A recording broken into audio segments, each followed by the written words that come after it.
Last time में हम लोग ने डिसोल्यूशन के चैप्टर पूरा इंट्रो कंप्लीट किया था, मैंने लेजर और जनरल भी आप लोगों को बता दिया था। आप लोग उसके हिसाब से प्रैक्टिस कीजिए तो सिंपली आप लोग इजी तरीके से सॉल्व कर सकते हैं। ठीक है, अब हम लोग स्टार्ट करते हैं कंपनी अकाउंटिंग।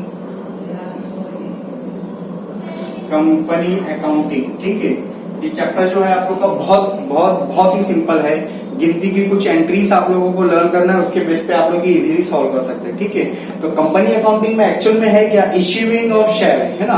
क्या चीज दिया जाएगा आप लोगों को, issue of share.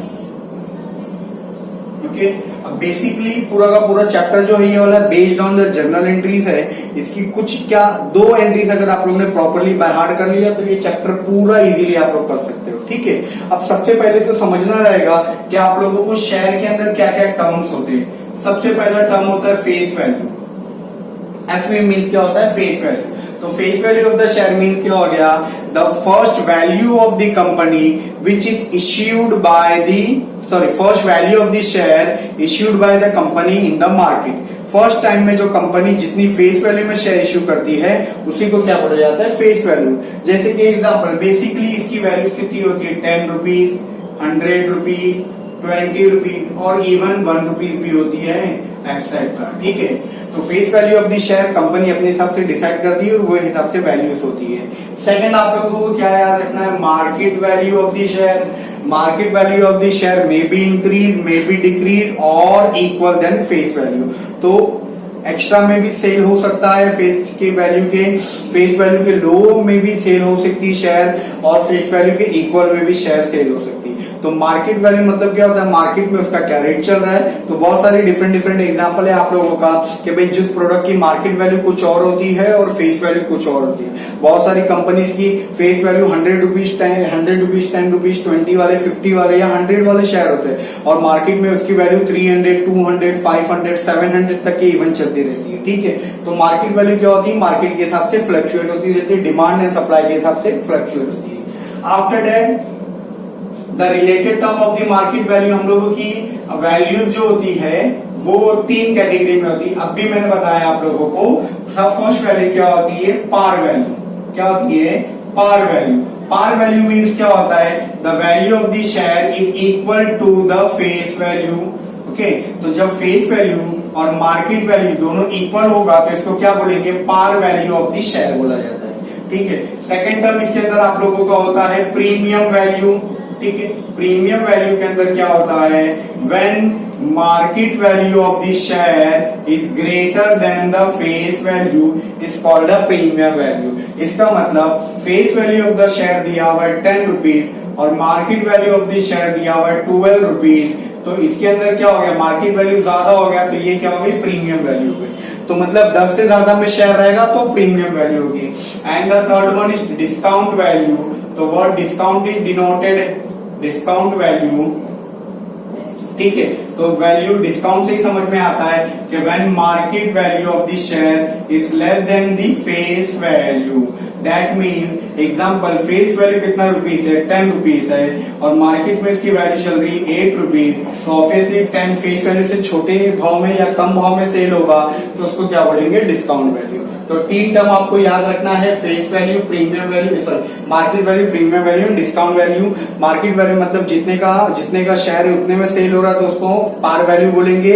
Premium value जितने का शेयर उससे ज्यादा में बिक रहा है तो प्रीमियम वैल्यू, और जितने का शेयर उससे कम में बिक रहा है तो उसको डिस्काउंट वैल्यू बोलते हैं। ठीक है, 3 टर्म आपको याद रखना है। आफ्टर दैट शेयर जब मार्केट में जाती है इश्यू करने के लिए तो वहां पर भी 3 कंडीशंस होती है सब्सक्रिप्शन के लिए। ठीक है, तो सब्सक्रिप्शन के लिए 3 कंडीशंस होती है। First, full subscription. ठीक है, फुल सब्सक्रिप्शन के अंदर क्या चीज होती है, फुल सब्सक्रिप्शन के अंदर जितने शेयर मार्केट में हमको सेल करना है उतने ही शेयर हम लोगों के मार्केट में सब्सक्राइब होते हैं, उसको बोलते हैं फुल सब्सक्रिप्शन। ठीक है, यानी कि issuing number of share is equal to application received. ठीक है, एप्लीकेशन जितने रिसीव किया हमने और वो जितने इश्यू करना था दोनों अगर इक्वल आता है तो फुल सब्सक्रिप्शन बोला जाता है। सेकंड है आप लोगों का ओवर सब्सक्रिप्शन। ओवर सब्सक्रिप्शन आप लोगों का ये भी बहुत सिंपल है। यहाँ पर क्या होता है, जितने शेयर इश्यू करने होते, issue number of share is greater than the issue number of share is less than the application, यानी कि एप्लीकेशन रिसीव किया हम लोग ने ज्यादा, ठीक है। जैसे कि इश्यू करने थे हमको 10,000 शेयर्स, ओके, और एप्लीकेशन आए मोर देन 10,000, है ना। तो मतलब समझ जाना कि ज्यादा शेयर के एप्लीकेशन आए, दैट मीन्स क्या हो गया, ओवर सब्सक्रिप्शन हो गया। And the third one is under subscription. Under subscription means what, under subscription में क्या होता है, issuing of number of share, यानी कि नंबर ऑफ शेयर जो इश्यू करने होते हैं वो जितने इश्यू करने पड़ते हैं, तो और एप्लीकेशन मनी क्या होता है, एप्लीकेशन जो रिसीव किया हम लोग ने वो क्या हो जाता है हमारे पास में, लेस देन हो जाता है। इसका मतलब हमको इश्यू करने थे 10,000 नंबर ऑफ शेयर और एप्लीकेशन आए अपने पास में 8,500 एप्लीकेशन आए, तो ये लेस देन हो गया, तो इसको क्या बोलेंगे, अंडर सब्सक्रिप्शन बोलेंगे, ठीक है।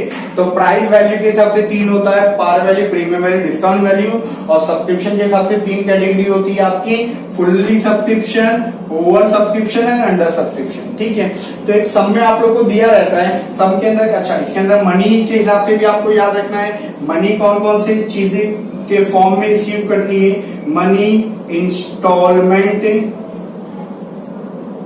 ठीक है। यानी कि क्या हो गया कि कंपनी जो होती है, जो शेयर का पैसा जो होता है इंस्टॉलमेंट में लेती है, तो अलग अलग फॉर्म में लेती है। सबसे पहला मनी बोलेगी एप्लीकेशन मनी, विच मनी, एप्लीकेशन मनी। तो इन एप्लीकेशन मनी कंपनी क्या करती है कि जितने रुपए का शेयर है उसका सर्टेन अमाउंट एप्लीकेशन के साथ में आपको जमा करना पड़ता है, ठीक है। जैसे कि एग्जांपल, अब जब company first time share issue करेगी तो एडवर्टाइजमेंट प्रमोशन कर लेगी, फॉर्म आपको इजीली अवेलेबल हो जाएगा, चाहे बैंक के पास में, चाहे ब्रोकर के पास में, चाहे कोई फाइनेंशियल इंस्टीट्यूशन होंगे या उनके अंडर राइटर के पास में आपको एप्लीकेशन फॉर्म मिल जाएंगे।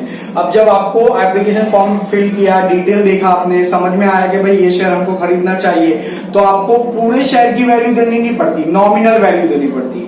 तो एग्जाम्पल 10 रुपीज का शेयर था, कंपनी ने बोला 2 रुपीज पे करना हमको, तो 2 रुपीज एप्लीकेशन के साथ में पे करेंगे, उसको क्या बोलते हैं, एप्लीकेशन मनी। क्या बोलेंगे, एप्लीकेशन मनी, ठीक है। अब जब आप लोग ने एप्लीकेशन मनी दे दिया, फिर कंपनी चेक करेगी, वेरीफाई करेगी आपकी इंफॉर्मेशन, और उसके बाद में जब आपको शेयर अलॉट करेगी तो अलॉटमेंट के टाइम पे एक लेटर लिखेगी, इंटीमेशन देगी कि you have been selected our share holder, तो remaining amount of allotment you have to pay. आपको बचे हुए अमाउंट में से अलॉटमेंट का थोड़ा अमाउंट देना है, वहां पे भी बचा हुआ पूरा अमाउंट नहीं लेगी कंपनी, थोड़ा अमाउंट लेगी। तो वो सेकंड इंस्टॉलमेंट जब कलेक्ट करेगी उसको बोला जाता है अलॉटमेंट मनी बोलते हैं। क्या बोलते हैं, अलॉटमेंट मनी, ठीक है। अब फर्स्ट एप्लीकेशन हो गया, अलॉटमेंट हो गया, ठीक है, कोई प्रॉब्लम नहीं। उसके बाद में जो पैसा बच जाता है अपना, वो कंपनी अपने हिसाब से, जरूरत के हिसाब से क्या करेगी, पैसे मंगाएगी। इवन हो सकता है कि 2 महीने के बाद में मंगा ले, 6 महीने के बाद में मंगा ले, या सालों के बाद में मंगाए, तो कंपनी की रिक्वायरमेंट के ऊपर डिपेंड करता है। कंपनी को जब जरूरत रहेगी तब पैसा कलेक्ट करेगी, उसको बोला जाता है कॉल। क्या बोला जाता है, कॉल। तो पहला पैसा मंगाया तो उसको क्या बोलेगी कंपनी, फर्स्ट कॉल, है ना। सेकंड टाइम पैसा मंगाया तो उसको बोलेंगे सेकंड कॉल, ठीक है। और ऐसा जितने दफा मंगा रहे कंपनी इंस्टॉलमेंट मंगा सकती है, और लास्ट कॉल मंगा रहे तो उसको क्या बोल देते हैं कंपनी, फाइनल कॉल बोल देते हैं, ठीक है। तो ये क्या हो गया, मनी इंस्टॉलमेंट, एप्लीकेशन मनी सबसे पहले कलेक्ट होता है, अलॉटमेंट मनी सेकंड कलेक्ट होता है, आफ्टर दैट फर्स्ट कॉल, फिर से फाइनल हो गया तो फाइनल, या सेकंड कॉल फिर सेकंड के बाद में फाइनल, या फर्स्ट कॉल एक साथ में दे दिया, फर्स्ट एंड फाइनल कॉल करके। वो डिपेंड करता है कंपनी के ऊपर, बट जो भी होता है कंपनी एक साथ में पैसा नहीं मंगाती, थोड़ा थोड़ा करके इंस्टॉलमेंट मंगाती। तो याद रखना, एप्लीकेशन मनी पहले आता है, अलॉटमेंट मनी आता है, then first call and second call, ठीक है। अब इस चैप्टर में आप लोग को दिया क्या रहेगा, एक पैसेज की इंफॉर्मेशन दिया रहेगा आपको, 6-5 लाइन का इंफॉर्मेशन दिया रहेगा, उसको आपको जर्नल एंट्रीज में करना रहेगा regarding the issuing of share. Syllabus cut off होने के बाद में भी आप लोगों का ये चैप्टर है बुक में, तो इसके लिए आप लोग को रिफर करना है, और एग्जाम में भी ये चीज आने वाली है आप लोग को। तो नेक्स्ट लेक्चर में जब हम लोग पढ़ेंगे तो इसकी मैं आपको जर्नल एंट्री समझा दूंगा। तो याद रखना, सिर्फ 5 मिनट के अंदर ये चैप्टर पूरा आराम से आप लोग कर सकते हो। क्यों? क्योंकि बस वो 2 एंट्रीज आपको समझना है, और लॉजिकल आप लोग ने ने जब 2 एंट्री समझ गए तो आगे का पूरा चैप्टर आप लोगों का बहुत सिंपल तरीके से जाएगा। ठीक है, तो आगे के लिए आप लोग हम लोग का नेक्स्ट वीडियो जो आने वाला है उसको आप लोग देखिएगा। जब तक के लिए हमारे चैनल को आप लोग जितना हो सके अपने फ्रेंड सर्कल में शेयर कीजिए, फ्रेंड लोगों को सब्सक्राइब करने के लिए बोलिए और कमेंट कीजिए अगर आपको कुछ डाउट होती, कुछ प्रॉब्लम होती है इसके अंदर, और जितना हो सके लाइक का बटन दबाए ताकि हम मोटिवेट रहे। Thank you.